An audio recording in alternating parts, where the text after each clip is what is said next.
I think that there's a lot of things changing at Apple right now. Welcome to Watch Mojo, and today we're counting down our picks for the companies that believed in their business even when no one else did. We're unveiling the Xbox. Number 10, Airbnb. Launched in 2008, Air Bed and Breakfast began with a literal air mattress on the floor of founders Brian Chesky and Joe Gebbia's San Francisco apartment. I discovered something. One weekend I couldn't pay rent. I decided to let people in my house, only to make money for the most part. I thought it'd be fun. While homestays were already an established idea offered by the likes of Vrbo and HomeAway, Airbnb stood out because of its home-sharing aspect. Going on vacation to stay with a stranger in their home? It sounded insane to investors who often refused to even meet with Chesky and Gebbia. You can take an idea that people might think is a little crazy, and you can find a way in. The two founders ended up selling cereal to raise the funds themselves, until people noticed their idea catching on. Today, Airbnb is a giant in the travel industry, rivaling traditional hotels. Clearly, this wasn't such a crazy idea.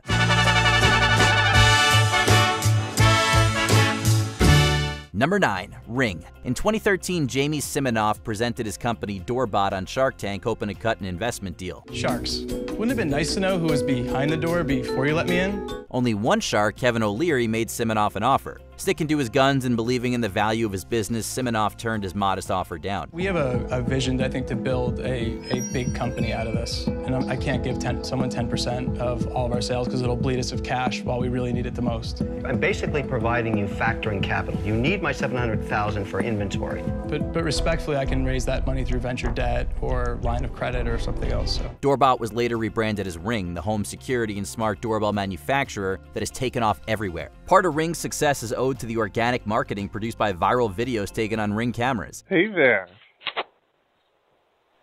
I see you right there, aren't you? In 2018, Amazon bought Ring for nearly $1 billion, far more than Siminoff originally valued the company at on Shark Tank. Whatever happened to peeking through the window and saying go away?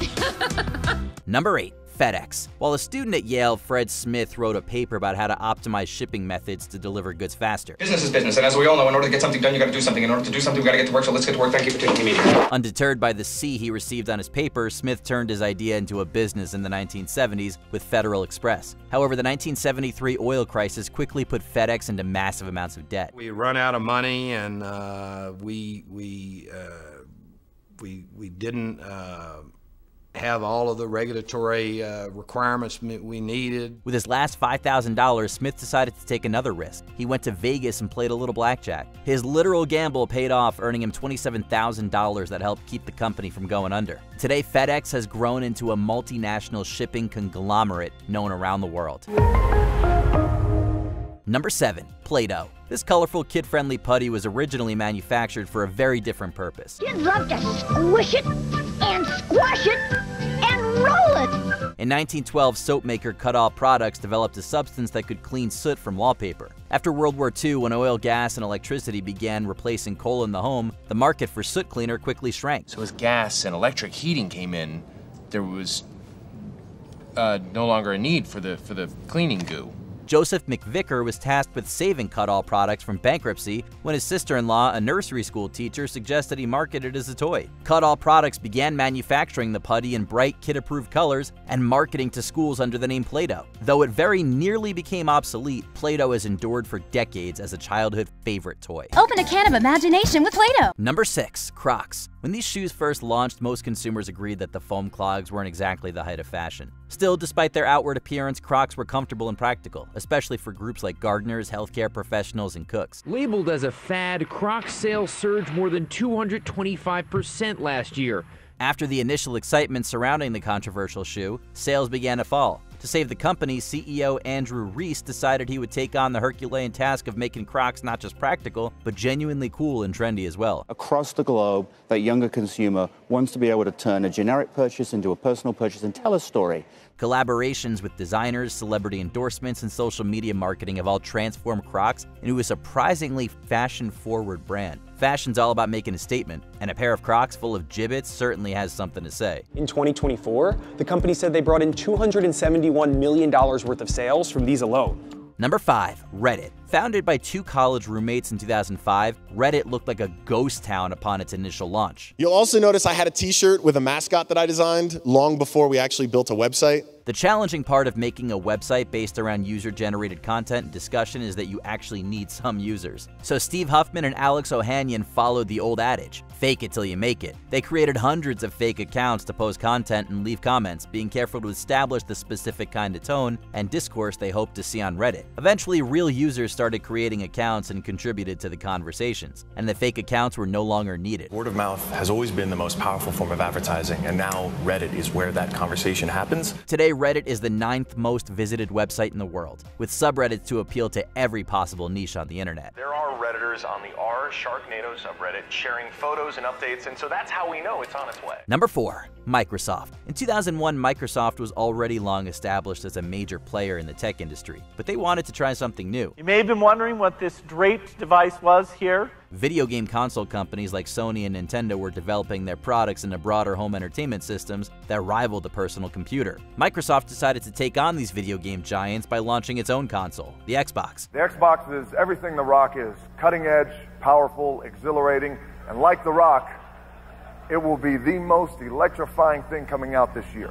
Though initial sales weren't very impressive, Microsoft stood by its Xbox line and continued developing it. Today, Xbox and PlayStation compete directly to produce the most popular, high-performance gaming systems on the market. It is truly the future of video games, and I'm very excited to simply be a part of it if you smell what The Rock is cooking.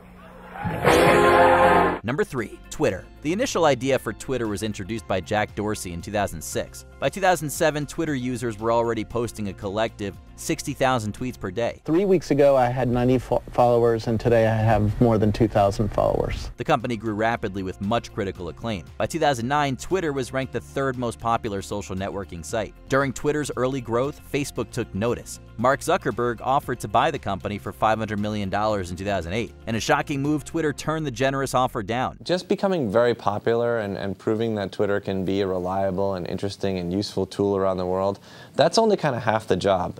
The other half of the job is, can we build a business on this? It continued to grow and became a direct competitor to Facebook. In 2023, Twitter famously sold to Elon Musk for a whopping $44 billion, 88 times Zuckerberg's original offer. In a message to advertisers posted on Twitter, Musk said he doesn't want the platform to become what he calls a free-for-all hellscape where anything can be said with no consequences. Number 2. Netflix. Inspired by Amazon's online bookseller model, the founders of Netflix saw DVDs as the next big thing in internet retail. There's a better way to rent movies. As many as you want for just $20 a month, and no late fees. After its initial launch, both Amazon and Blockbuster offered to buy the company for millions of dollars, but both offers were turned down. As the DVD grew in popularity, so did Netflix, but they had their eyes on another prize. As early as 2005, Netflix was working towards a streaming service. With Netflix, you could watch unlimited television shows and movies instantly through gaming consoles and other devices. While DVD players were still a hot Christmas item, Netflix continued to expand its streaming capabilities. This innovative attitude kept it ahead of the game in both DVD rentals and streaming, allowing Netflix to radically shift the market multiple times since its initial founding. What we want to do is offer a variety. You don't want to watch the same thing every night as much as you like it. You want to try different things.